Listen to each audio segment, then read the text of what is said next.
an unprecedented moment in Canadian history.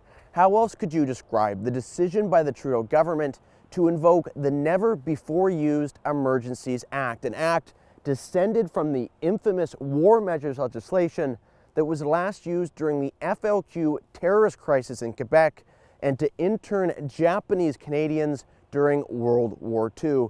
It gives the federal government sweeping powers to infringe on the civil liberties of Canadians, and it's only supposed to be implemented, according to the act itself, in, quote, urgent and critical situations that seriously endanger the lives, health, or safety of Canadians. A threshold I would kindly submit to you has not been reached in Ottawa, a view echoed, by the way, by Canada's Civil Liberties Association.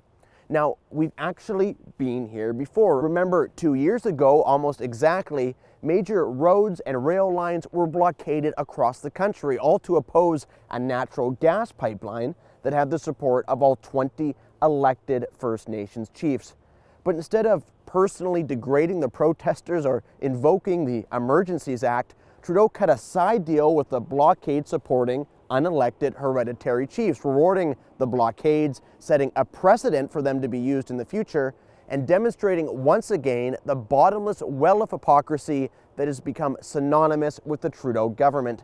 And in both situations, it is important to recognize law enforcement already has the power to fine or arrest those breaking the law. We've seen it at Fairy Creek, and we saw it at the Ambassador Bridge this weekend. A suspension of civil liberties is simply not necessary, but it is dangerous. By normalizing the restriction of individual freedoms, it will become that much easier for governments of the future, regardless of political affiliation, to do the same thing. Now, I also think it's important to recognize that the Canadians at these protests are not there just because they disagree with some policy action undertaken by the government. They are there because their constitutional rights have been grossly infringed. As I have said a million times, and I want to be clear, I am vaccinated, I support vaccination as well, but I also know individuals who aren't, and they have had their rights taken away, and in some cases, their lives destroyed. Many have been fired from their jobs, including government workers who worked from home. They've been unable to board planes or trains, even with a negative test. And almost all have been denied their basic rights to simply go to a restaurant, a gym, or local movie theater. One parent even told me they were not allowed to tie the skates of their 6-year-old son. This is why they are camped out in Ottawa at 20 degrees below. This is why they are willing to face arrest. They want their rights back. They want their lives back.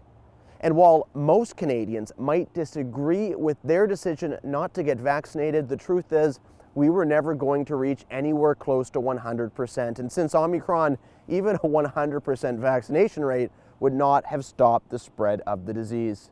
So we now have two choices. We can either continue to have two tiers of citizenship in this country, where one group is disparaged and treated like trash and their constitutional rights taken away in perpetuity. Or we can recognize that the science has changed. COVID is here to stay, and while we may not agree with the individual medical decisions of others, that is not an excuse to continue denying them their rights.